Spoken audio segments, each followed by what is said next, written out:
إن الله وملائكته يصلون على النبي يا أيها الذين آمنوا صلوا عليه وسلموا تسليما صلى الله سيدنا مولانا محمد وعلى سيدنا مولانا محمد وصحابه سيدنا مولانا محمد مبارك وسلم صلوا عليه. حضرات محترم، میں تمام احباب جو یہاں تشریف فرما ہیں ان کا مشکور ہوں اور ممنون بھی ہوں کہ وہ اس سردی میں تشریف لائے، محفل کو سجایا اور صاحب خانہ جنہوں نے محبت کا اہتمام کیا، اللہ کے محبوب کی ذات کی شناخوانی کا، اللہ پاک صاحب خانہ کے اس کاوش کو اپنی بارگاہ میں قبول فرما کر خیر و برکت کا سامان عطا فرمائے. مجھے بڑی خوشی ہوئی، میں جب یہاں کراچی میں تھا 31 سال میں نے ان بچوں کے ساتھ ان بڑوں کے ساتھ گزارے. آج یہ بچے میں چھوٹے چھوٹے چھوڑ کے گیا تھا، آج ماشاءاللہ یہی بچے بڑے ہو گئے اور یہ بچے آج بہت اچھے اناؤنسر بھی ہیں، بہت اچھے نعت خواں بھی ہیں. ان کو سنا، ان کو دیکھا، بڑی خوشی ہوئی اور میں اس خوشی کے موقع پہ ان کو دعا دیتا ہوں کہ الہی یہ جو آج یہاں تشریف فرما ہیں بچے ہیں یا بڑے ہیں، اپنے مرشد کی بارگاہ میں سرخرو فرما. اور جن کو کامل وسیلہ میسر نہیں، ہمارے درمیان کچھ نئے چہرے بیٹھے ہیں جن کو میں نہیں جانتا، میں ان کے لیے بھی دعا گو ہوں کہ الہی اگر یہ کسی کامل وسیلے سے وابستہ ہیں تو ان کو، اور اگر یہ وابستہ نہیں تو الہی ان کو کامل وسیلہ عطا فرما. اور جو مرشد کریم حضرت سیدنا ریاض احمد گوہر شاہی مدد علی کی ذات پاک سے وابستہ ہیں، الہی ان کو راہ سلوک میں استقامت عطا فرما اور مرشد کی ذات کو حب راضی فرما. اس قابل نہیں کہ کسی سطح سے ہم ناز کر سکیں، عمل میں بھی بہت کمزور ہیں اور دنیاوی حوالے سے بہت کمزور ہیں، ناتواں ہیں، لیکن مرشد کی ذات کا ساتھ وسیلہ ہے، مرشد کی ذات کا ساتھ ہے. ساتھ آپ کا دستے مبارک ہمارے سروں پہ ہے، اس لیے بڑا ہم جو ہے وہ فخر کرتے ہیں، بڑا مان ہے ہمیں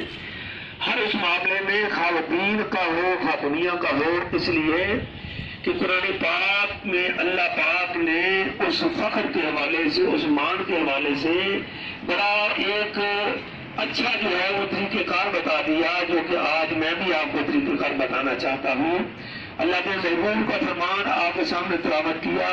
تفقہوا فی الدین، دین میں سوجھ بوجھ حاصل کرو، دین میں سوجھ بوجھ حاصل کرو، تفکر کرو. تفقہوا روح کا معنی ہے کہ اس میں موجود جو چیز ہے، تفقہوا فکر کرو، پھر دین کے اندر. اب آپ نے کبھی سوچا اگر کوئی بھی کام ہو، خواہ وہ آپ کی اسٹڈی کا کام ہو، پڑھنے کا کام ہو یا آپ کے گھر کا کام ہو، تو اس میں اگر فکر نہ کریں تو وہ کام بگڑ جاتا ہے، اس کام کے اندر وہ رزلٹ نہیں آتا جو آپ چاہتے ہیں. مثال کے طور پر مزید آپ کو تھوڑا سا سمجھانے کے لیے، گھر میں اگر کوئی بھی خاتون ہے، کھانا اگر بناتی ہے، بہت اچھا کھانا بناتی ہے، لیکن جب فکر نہیں کرتی، توجہ سے کھانا نہیں بناتی تو کھانے میں کبھی نمک زیادہ ہو جاتا ہے، کبھی پھیکا ہو جاتا ہے اور کبھی اس میں ٹیسٹ نہیں آتا. اسی طرح سے آپ نے کتابیں بھی لی، پڑھا بھی، اس کو پڑھنے کے بعد اگر آپ نے فکر نہیں کیا، نارملی اس کو آپ نے دیکھا، بار بار دیکھا، لیکن آپ نے فکر کے ساتھ جو ہے توجہ کے ساتھ اس کو نہیں پڑھا، تو آپ کے ذہن سے وہ سبق اتر جائے گا. اور جب آپ ایگزام میں بیٹھیں گے تو آپ کہیں گے کہ کتنا اچھا ہوتا کہ اگر میں فکر سے پڑھ لیتا، کیونکہ اس کو یاد نہیں ہوگا. یہ میں مثال دے کے سمجھاتا ہوں. اسی طرح سے ہم قرآن پاک سے پوچھتے ہیں کہ اللہ یہ فکر کیا ہے؟ تفقہوا، فکر کرنے کا جو طریقہ کار ہے وہ اصل ہے کیا؟ تو اب اللہ پاک جو ہے تو موسیٰ علیہ السلام اور خضر علیہ السلام کا اس طرح سے، ویسے تو قرآن پاک بھرا ہوا، لیکن ایک واقعہ بیان کر کے آپ کے سامنے فکر کی، تفکر کی جو ہے وہ تھوڑی سی ڈیفینیشن سمجھانے کی کوشش کرتا ہوں، تھوڑا سا فکر کرنے کا طریقہ کار سمجھانے کی کوشش کرتا ہوں. خضر علیہ السلام جو ہے وہ حاضر وقت نبی نہیں، لیکن موسیٰ علیہ السلام حاضر وقت نبی ہے، یعنی وہ نبوت کا ان کا جو ہے دور ہے، موسیٰ علیہ السلام کی نبوت کا دور ہے. اللہ پاک نے ان کو وہ تمام معاملات جو نبیوں کو مختلف اوقات میں مختلف ادوار میں جس وقت اللہ پاک نے ان کو نبیوں کو بھیجا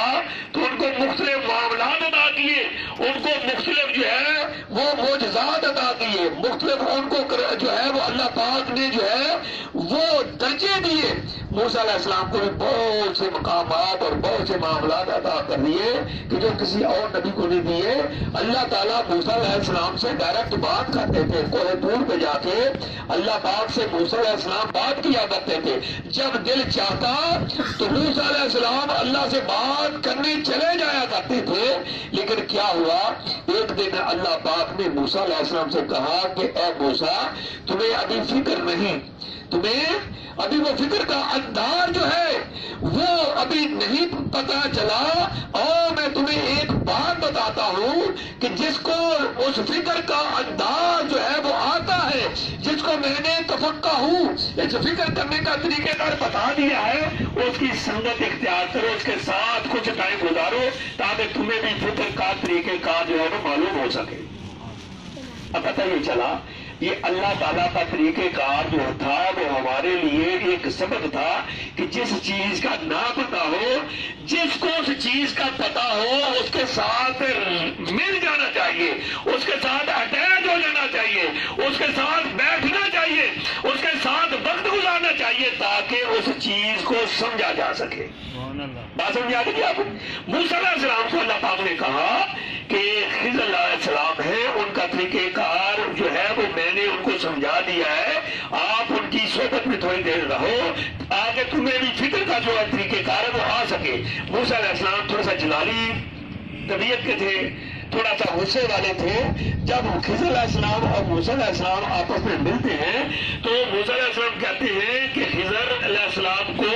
کہ مجھے اللہ پاک نے آپ کے ساتھ کچھ ٹائم گزارنے کے لیے کہا ہے، تو خضر علیہ السلام نے کہا کہ مجھے بھی اللہ پاک نے کہا ہے کہ موسیٰ علیہ السلام کے ساتھ ٹائم گزارو، لیکن میں کچھ جو ہے وہ باتیں آپ کے سامنے رکھنا چاہتا ہوں۔ موسیٰ علیہ السلام نے کہا کہ بتائیے کیا باتیں رکھنا چاہتے ہیں؟ تو خضر علیہ السلام نے 3 باتیں کہی، کہا کہ جو میں کروں وہ اس کے بارے میں مجھے ٹوکنا مت، جو میں کہوں اس کا جواب پوچھنا مت، جو دیکھو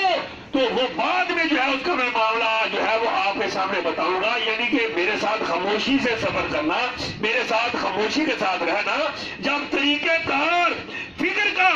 بتا دیا جائے گا، سمجھا دیا جائے گا تو خود بخود ساری چیزیں تمہاری سمجھ میں آ جائیں گی۔ اب کیا ہوا؟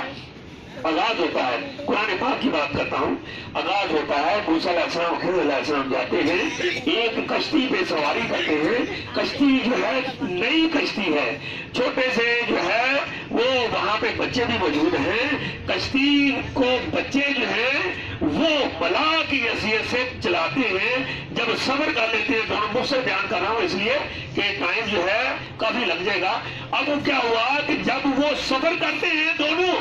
اور دونوں کون ہیں؟ دونوں وہ ہستی ہیں جو اللہ تعالیٰ کی سلیکٹڈ ہستیاں ہیں، جن کی بات اللہ کی طرف سے سچائی والی بات ہے، جن کا عمل اللہ پاک کی طرف سے جو ہے وہ ایک سند شدہ ہے، اس کو کوئی جھٹلا نہیں سکتا، اس کے اندر کوئی کمی بیشی جو ہے وہ نہیں کر سکتا، اس لیے کہ اللہ پاک کی وہ سلیکٹڈ جو ہے وہ روحیں ہیں۔ اب کیا ہوتا ہے، موسیٰ علیہ السلام اور خضر علیہ السلام اس کشتی پہ جب سواری کرتے ہیں، سواری کرنے کے بعد کیا کرتے ہیں، خضر علیہ السلام اس کشتی کے اندر ایک سوراخ کر دیتے ہیں۔ موسیٰ علیہ السلام جلالی طبیعت کے تھے، کہنے لگے یہ کیا کیا، کشتی نہیں تھی، توڑ نہیں، کہا خاموش، وعدہ ہوا تھا کہ جب تک جو ہے وہ میں نہ کہوں اتنی دیر تک سوال مت کرنا۔ اب کیا ہوتا ہے کہ سوال کیوں کیا جاتا ہے؟ اس لیے کیا جاتا تھا، اس لیے کیا گیا کہ ابھی وہ فکر کرنے کا انداز وہ ابھی نہیں جو ہے وہ ان کے علم میں تھا، فکر کرنے کا جو سلسلہ تھا،